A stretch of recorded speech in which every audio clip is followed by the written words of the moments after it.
Hi there. Welcome to this week's episode of the podcast with me, Russell Davis. I can look back and see how much I felt stuck in life, frustrated. I felt like a victim.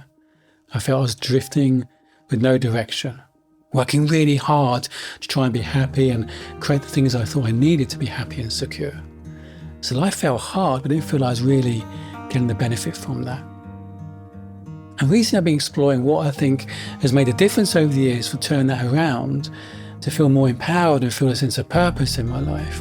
And there are 6 things I think I identified that almost fit under the banner of self-leadership. I want to share those 6 things with you to maybe help you to feel more a sense of empowerment or control or purpose in your life. Well, let's dive in and explore what they are.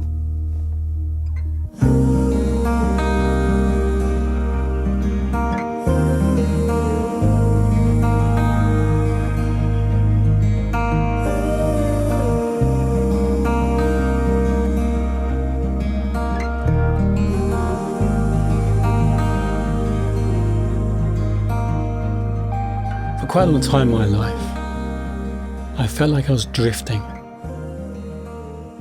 I was going through the motions, but didn't know where I was heading, what I really wanted to create in my life.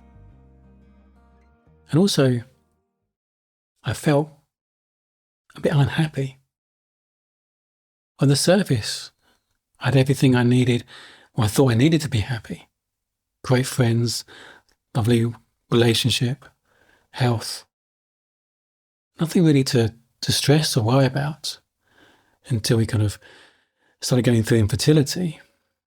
But even before that, there was something missing. So I was just drifting. I didn't know what I was searching for. But I wasn't content or fulfilled.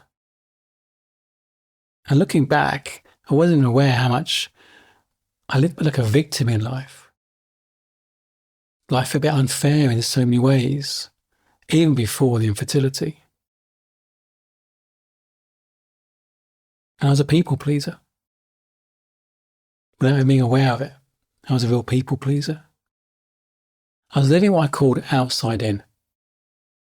I'll be okay when, or I'll be okay if, working really hard to try and create the circumstances where I thought I needed to be happy without even knowing what I really wanted. So I was trying to create the life I thought I should be having, should be living to be content, rather than knowing what I really wanted. And looking back, I think the word I'd use is I had a lack of kind of self-leadership. Self-leadership. So I want to explore, this is just my model, what things I reflect on. There's 6 qualities I think are important for self-leadership, some things I've learned over the years that I guess help me live a very different life. So no particular order. One is emotional control. I guess emotional awareness. Emotional intelligence, another way of saying that. And I wasn't aware until I got married. My wife said I was passive aggressive. I was really shocked. I thought I was quite a mild-mannered man, and me aggressive? No, I avoided conflict, but that's part of the problem. I avoided conflict and buried my frustration and anger, and it came out in unhelpful ways. But sometimes an argument is a valid form of communication, as long as you're fighting to get back into connection and understanding. But I flatlined through life, very narrow band of emotions. I wasn't how I almost avoided my emotions. I wasn't even aware of them. Disconnected. Very, I guess, a lack of emotional intelligence. I wasn't aware that I was living the experience of my thinking. I blamed circumstances for how I felt. I buried my feelings. I had a very unhelpful relationship with feelings. I ignored them or buried them or took too much meaning from them. I wasn't aware that I was living the experience of my thinking, my perception of situations created my experience, nothing else. I wasn't aware that I didn't need to be scared of feelings, their imagination, their thoughts. I don't have to be scared of them. They don't mean anything. I guess deep down I wasn't aware that I was okay even though I didn't feel okay. I had all these stories of who I was, not realizing it's just who I thought I was. It wasn't fixed. There's no fixed sense of self. We are who we think we are in any given moment. So I wasn't aware of my psychological being and what shapes my experience, where my experience comes from, resulting in me feeling stuck and trapped. And just caught in a loop, a thinking loop, trying to think my way to clarity, think my way to happiness, think my way to feeling more loved and secure. So I was looking in the wrong place for all those things. So the first one, I guess, there was a lack of emotional intelligence. The second one, I guess, looking at structure. I've really learned over the years how important having a healthy structure is in our lives. What I mean by structure is a number of things. It's our environment. It's the container we live within. And the environment can include the people we hang around with. The environment can include the information we absorb from media, the emails we get in. The environment, or the structure, can also include the rituals, our structure of our day, having a plan, having a structure. I didn't realize how I used to think I wasn't good at planning. I'm very good at planning. I used to get paid a lot of money for planning, for program management and planning of very expensive projects. When I became self-employed and I didn't have to do so much planning, it kind of fell by the wayside. But I realized that structure includes planning. I put in my diary when I want to go for a run. This is almost committing to it. The structure of the day, I get up a little bit early before my family to have some time just to be, to ground myself, to connect back to myself. I may do a little bit of reading, a little bit of meditating or something. It's not as if I need that. I'm okay if I get that. There's no fear about it. I just enjoy it. I just enjoy it. But it's how me sets my day up. So structure includes a plan, includes committing, also includes the environment, the people and the information we're immersing ourselves in. So this is the container we live our day through. It's the container we live our day through. And I've really noticed how important it is for me to have some structure. Not too much. We like freedom, we like spontaneity, but having enough to give, like a river has a river bank. The bank is the structure that allows the river to flow. It's going to be a balance. It's going to be a balance. The third one, as I mentioned before, is realizing how much I feel like a victim.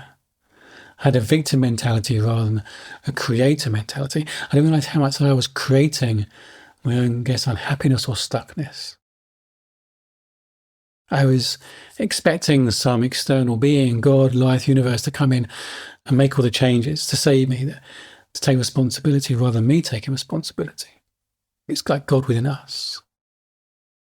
And one of the most powerful questions I've learned to ask is, how have I created this? How have I created this?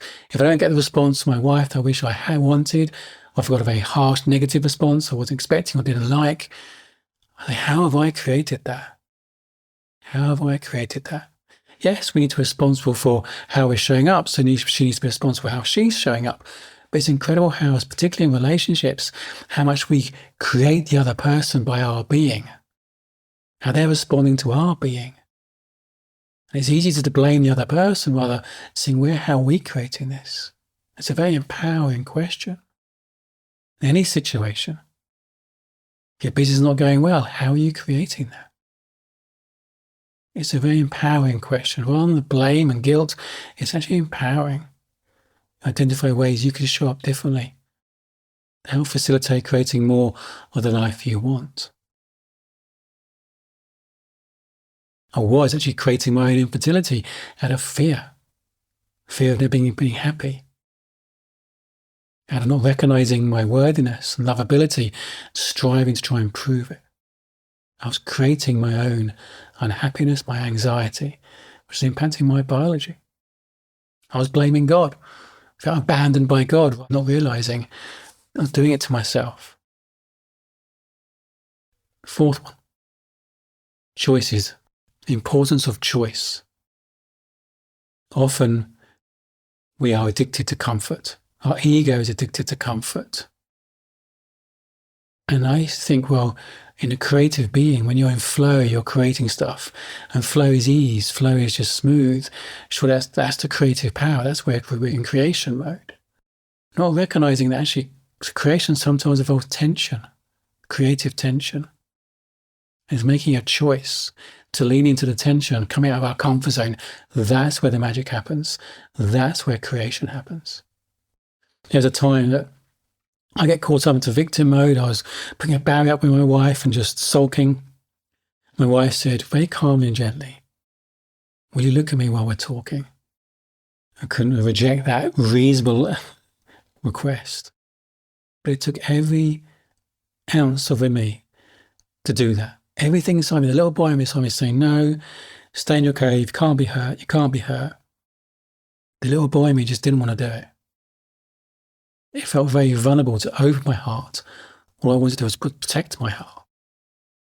Not because my wife, nothing to do with my wife, this is little boy stuff, this is inner child stuff that was contaminating the relationship with. But I did just look, lean into the tension, look at her. Everything just melted. Connection was formed. I felt loved and seen with love.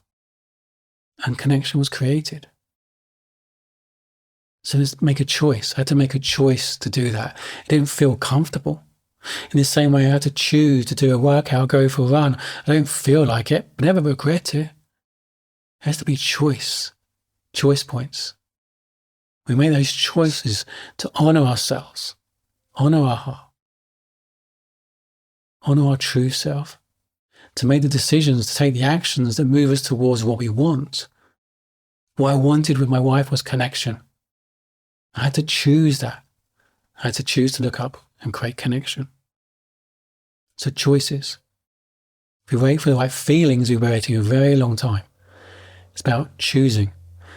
If it doesn't feel good, deep down we know it's the right thing for us. The fifth one, purpose. Purpose. I spent years wondering what my purpose is. And the more we feel aligned to our true self, purpose comes to us. The more we honour our hearts in the small things, moment to moment, speak our truth, honour our truth, be ourselves, knowing what we want in that moment, become more aligned to our true self. And the purpose becomes realised to us. It's something we realise rather than an external thing we have to find. But purpose is so important, to have clarity on our direction. And I believe we all have a sense of purpose, even beyond being a parent, if you're a parent. And there's some tools and exercises I use with clients to help explore that, point them in the direction. But ultimately it is realised. But sometimes we can benefit from signposts along the way to get those teased out from within us. And the last one, the sixth one that came to mind, was support. Asking for help. Sometimes I can not be good at that. I'm getting better at it. I more often not have a coach or in a coaching program because I see the value of that. Having a container, a space where I can ask for support. I'm in a men's group. I know these men have got my back. I can reach out any time and know they've got my back. I can ask them anything. I can share anything with them. So having that support structure is so important. So important. Write down a list of your allies. Who are your allies? You may be surprised who comes to mind, and it's very life-affirming to have that list to recognise, yeah, I have these allies in my life who've got my back, who I can call upon. You're not alone. You're not alone. So there's some of the ingredients, I think, of self-leadership that I've become to see how it's so important in my life. And I hope that's helpful to you to identify perhaps areas where you can lean into to take more of a sense of control and direction of your life, to stop drifting, to stop feeling stuck, or maybe stop feeling so frustrated, Maybe you can tap into your own self-leadership in those various ways, to have more sense of kind of purpose and direction that's coming from within you. If you want any help in doing that, reach out anytime, and we can see how I can help you create more of a self-leadership and direction, empowerment in your life. Loving you.